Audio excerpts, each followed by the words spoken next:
You crawl into your sleeping bag tonight, zip up a tent wall thinner than a kitchen towel, and within minutes you're gone. Unconscious, defenseless, snoring softly, while somewhere beyond that thin nylon, the forest is wide awake. Out there are creatures that can hear your pulse from across a clearing, smell you before you ever see them, move through pitch darkness like it's broad daylight. And you're just lying there, eyes shut, completely unaware. And yet morning comes, and you're still breathing, every single time. Why? A sleeping body is the easiest target imaginable. It can't run, it can't fight, it barely even notices danger until danger is already on top of it. So logically, campsites should be hunting grounds. Predators should circle them nightly like a buffet that never closes. But they don't. And it isn't because of luck. It's because of something far stranger, a kind of unspoken truce between humans and the wild, one written long before cities, before farming, before anything we'd call civilization. Let's start with something that sounds like arrogance, but is actually cold, hard biology. You are frightening. Not impressive looking, not fast, not armed with claws or fangs. By animal standards, you're almost laughably unequipped. No night vision, no raw strength, no natural weapons. And yet, in 2019, scientists at UC Santa Cruz ran an experiment on mountain lions in California. They played recordings of ordinary human voices, people just chatting, near these animals in the wild. The lions bolted. Not just bolted, they fled faster than when they heard barking dogs. These are animals capable of dragging a full-grown deer up a mountainside, and the sound of a human conversation sent them running. It gets stranger. Some of these lions abandoned kills they had already made, food they were actively eating. They walked away from a meal they'd worked for, simply because a human voice drifted nearby. That's not a small reaction. In the wild, walking away from food is walking away from survival.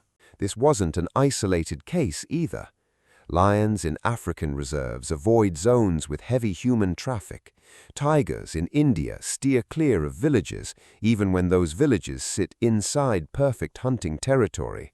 Jaguars across the Amazon shift their movement patterns to dodge us. These animals are physically capable of attacking. They simply don't. And the reason runs far deeper than instinct. It's written into their genes. For roughly 2 million years, humans have hunted. We didn't just hunt for food, we hunted predators directly. Wolves, mammoths, saber-toothed cats, cave bears, giant ground sloths. Species that survived entire ice ages vanished within a few thousand years of us showing up. We pushed wolves to the edge of extinction across an entire continent. We wiped mountain lions from half of North America. Here's the part that should genuinely unsettle you. The predators that approached humans boldly died. The ones that kept their distance survived and reproduced. Generation after generation, caution became the winning strategy. Eventually, that caution stopped being a learned behavior and became something biological, something inherited. So when a leopard catches your scent at night, it isn't thinking about history.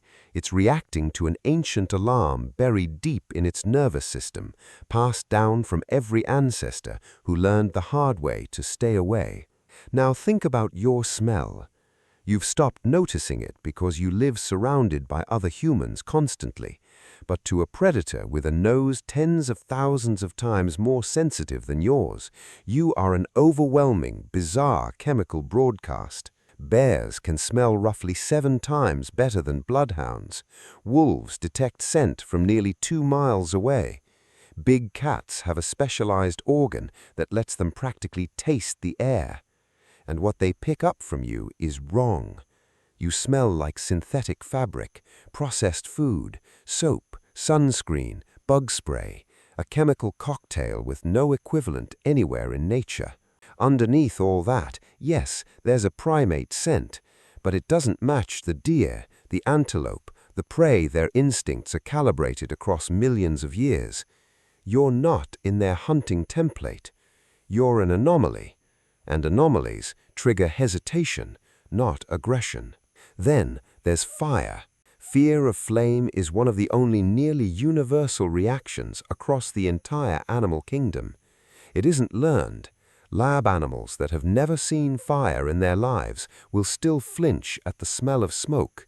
It's coded that deep. Humans figured out fire somewhere around 1 to 2 million years ago, and ever since we've slept beside it almost instinctively, not just for warmth. That flickering light at the edge of camp sends a message into the dark.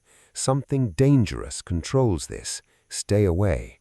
Predators got that message generations ago. They don't even need to think about it anymore.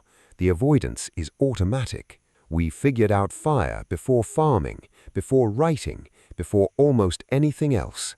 Honestly, smart move. Now, let's kill a myth Hollywood loves. The fearless, reckless predator that attacks anything that moves. That's fiction.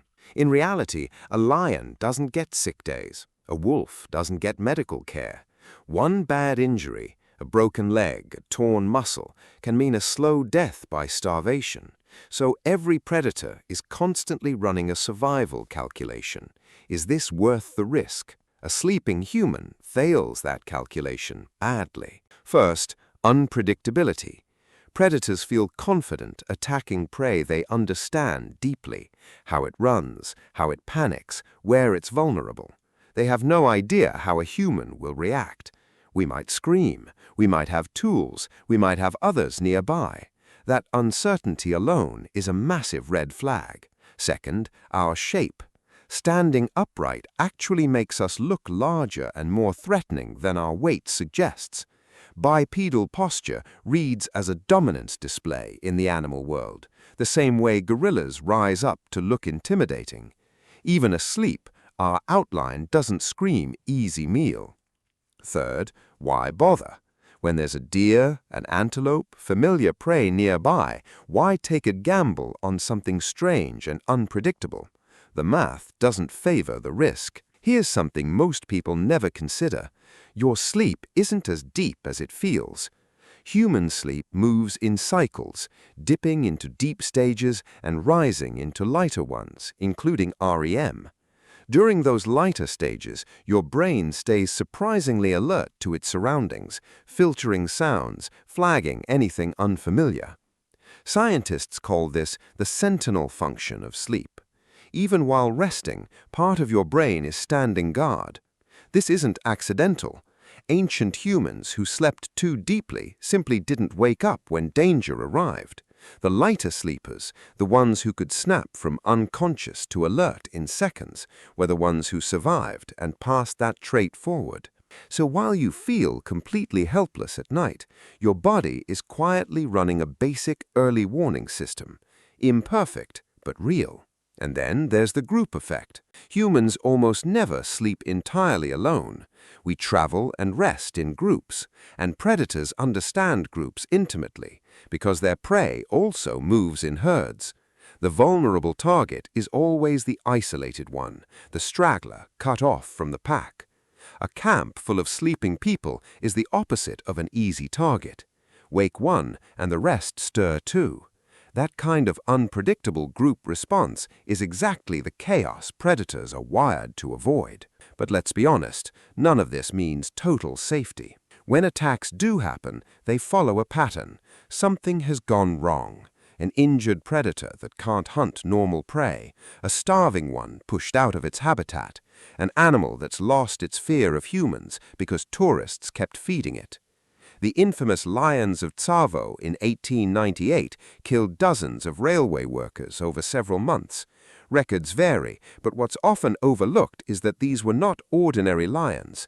One had severe dental damage, likely making normal hunting nearly impossible. The Champawat tiger, blamed for hundreds of deaths in India and Nepal in the early 1900s, was later discovered to have shattered canine teeth from an old gunshot wound.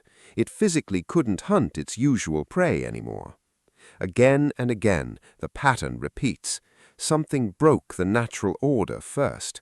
Injury, habitat loss, human interference. The inherited caution only fails when desperation overrides it. And here's the strangest twist of all. We've become so terrifying to the natural world that our fear factor is now reshaping entire ecosystems. That same 2019 study found that when pumas avoid human zones, deer populations explode there instead. Those deer overgraze the land. Smaller predators like coyotes and foxes also avoid us, allowing rodent populations to surge. One single inherited fear, rippling silently through an entire food web. We don't even have to touch most of these animals to control their behavior.